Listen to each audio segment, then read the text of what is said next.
आज हम next topic लेके आए हैं बाल विकास के सिद्धांत।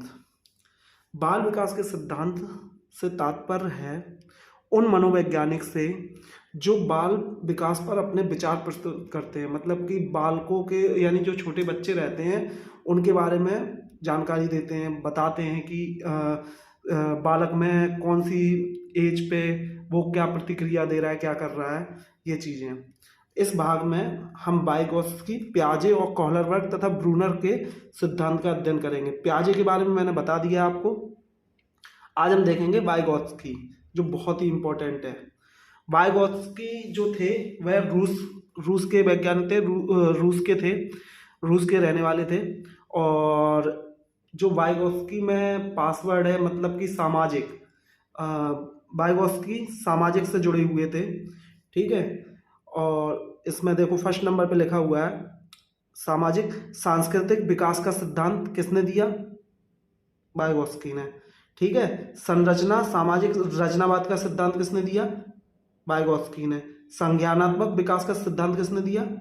वाइगोत्स्की ने, ठीक है। निष्कर्ष क्या निकला? समाज से दूर विकास की कल्पना भी नहीं की जा सकती, क्योंकि विकास सामाजिक अंतःक्रिया का परिणाम है। मतलब कि समाज के बिना विकास की कल्पना भी नहीं की जा सकती। ये किसने बोला है? वाइगोत्स्की ने बोला हुआ है। नेक्स्ट पॉइंट है हमारा ज्यादा ज्ञानी, दूसरा मतलब कि मोर नॉलेज अदर। बच्चे हमेशा उसी व्यक्ति से सीखना चाहेंगे जो उनसे ज्यादा जानकार हो, जैसे शिक्षक, माता पिता, सहपाठी या अपने से कम उम्र का व्यक्ति। मतलब कि जैसे हम भी होते हैं, यदि हम किसी के पास कोचिंग पढ़ने जाते हैं या कुछ भी किसी से कोई जानकारी प्राप्त करना चाहते हैं, तो हम हमेशा ये देखते हैं वो व्यक्ति हमसे ज़्यादा जानता है, तभी तो हम उससे सीखते हैं, कुछ सीखने को मिलेगा। ये हम हमेशा यही तो सोचते हैं हमेशा, ठीक है। यदि हमारा कोई फ्रेंड है, यदि मैथ में कमज़ोर है, तो हम उससे सीखने जाएंगे ना मैथ, कि उसका मैथ अच्छा है तो वो हमें कुछ ना कुछ नया सिखाएगा, कुछ नया बताएगा, है ना। नेक्स्ट पॉइंट क्या है? समीपस्थ, नज़दीकी, संभावित विकास का स्रोत, मतलब जेडपीडी। इसको जेडपीडी बोलते हैं। देखो ये डायग्राम में भी समझाया हुआ है। समस्या समाधान के दौरान बालक द्वारा खुद से किए गए प्रयास तथा वयस्क की सहायता से किए जा सकने वाले के बीच की दूरी। मतलब कि जैसे मैं बोलूँ आपको, जैसे कि ये हम कोई काम कर रहे हैं, एक काम हम कर रहे हैं, ये जैसे कि ये देखो, ये हम कोई काम कर रहे हैं, ठीक है। अब ये हमारा काम हो चुका है, लगभग पूरा हो चुका है, बट थोड़ी सी सहायता ये पीछे से हमें हमारे शिक्षक या माता पिता किसी ने भी दे दी, थोड़ी सी, तो ये जो सहायता हमें मिली है, जो इसके बीच की जो दूरी है, इसको हम जेडपीडी बोलते हैं। मेरी बात आई समझ में आपको? जेडपीडी किसको बोल रहे हैं? ये जो बीच की कड़ी है ना, उसको जेडपीडी बोल रहे हैं, ठीक है। अब नेक्स्ट पॉइंट क्या है? फोर्थ पॉइंट, ठीक है। ढांचा निर्माण, पाड़ या पाइट बोलते हैं। समस्या समाधान के शुरुआत में इसकी ये इंग्लिश में इसकी फोल्डिंग भी बोलते हैं, ठीक है। कहीं पे भी दिखाई देगा इसके फोल्डिंग, तो वो शब्द किससे जुड़ा रहेगा? वाइगोत्स्की से। ये बात ध्यान रखना। समस्या समाधान के शुरुआत में इशारा करना, इशारा, ठीक है। नाजुक मौकों पर सहायता करना, अन्य किसी प्रकार की अस्थायी सहायता, इसकी फोल्डिंग कहलाती है। जैसे एक बालक को शुरुआत में उंगली पकड़कर चलना या साइकिल चलाना। जैसे हमें बचपन में, जैसे माँ बाप, जैसे हमें पापा साइकिल चलवाना सिखा देते, पीछे पकड़ देते थे, हल्का सा पकड़ लेते थे, फिर उसके बाद में हम चला लेते थे आराम से। इस तरीके से इसके फोल्डिंग कहा जाता है। अब नेक्स्ट पॉइंट क्या है? भाषा विचार से पहले। वाइगोत्स्की क्या बोलते हैं? भाषा विकास से पहले। जैसे एक दुकान के सामने एक व्यक्ति का साबुन लेने के लिए खड़े हो जाना, पर कुछ ना बोलने पर दुकानदार उस साबुन, ये बताओ कि जब वो दुकान के बाहर खड़ा हुआ है, जब वो व्यक्ति बोलेगा ही नहीं है दुकानदार को कि मुझे साबुन चाहिए, तो वो दुकानदार कैसे दे सकता है उसको साबुन?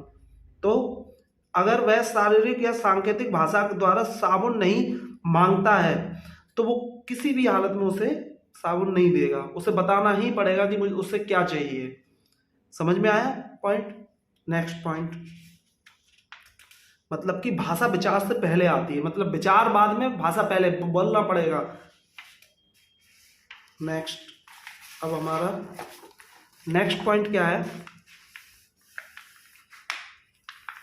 नेक्स्ट पॉइंट, वाइगोत्स्की मानते हैं कि शुरुआत में एक बालक में लगभग 2 वर्ष तक भाषा एवं विचार अलग अलग होते हैं, फिर भी भाषा विचार पर हावी होती है।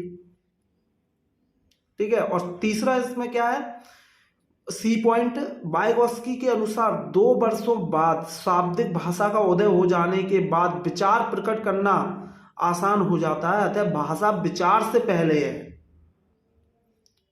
ठीक है, क्लियर हुआ ये? अब नेक्स्ट 6 पॉइंट, निजी वार्ता।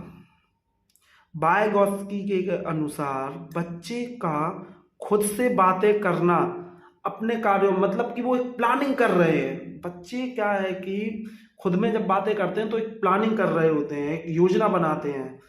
ठीक है, इसे वाइगोत्स्की ने क्या बोला है? निजी वार्ता।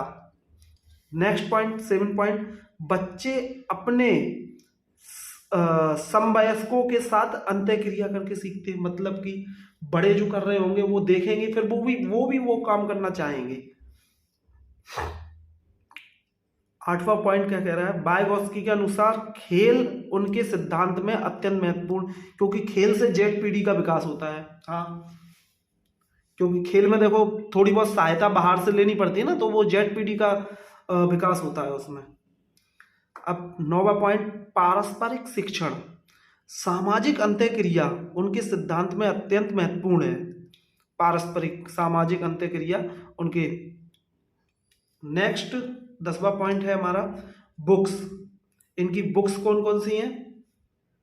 द साइकोलॉजी ऑफ आर्ट्स, और दूसरी बुक का नाम है लैंग्वेज ऑफ थॉट, भाषा एवं विचार, कला का मनोविज्ञान। इनकी 2 बुकें हैं। रचनावाद इतना इंपॉर्टेंट है नहीं, हमको ये केवल 10 पॉइंट देखने हैं।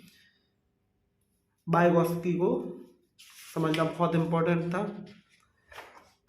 यदि आपको हमारा पढ़ाया हुआ कंटेंट अच्छा लग रहा है तो हमारे चैनल को सब्सक्राइब करें। सीटेट के लिए बहुत ही इंपॉर्टेंट है, सारे टॉपिक मैं धीरे धीरे क्लियर करा दूंगा एग्जाम तक, सीडीपी के लिए। और फिर मैथ्स और हिंदी की भी क्लासेस में लेके आ रहा हूँ। और ज़्यादा बड़ा वीडियो नहीं बनाएंगे, सिर्फ और सिर्फ यहाँ पे शिक्षा की बात होगी और फालतू बात नहीं होगी। यहाँ पे पढ़ाने की बात की जाएगी और फालतू बातें नहीं होगी। यदि आपको वीडियो अच्छा लगा हो तो मेरे चैनल को सब्सक्राइब करें।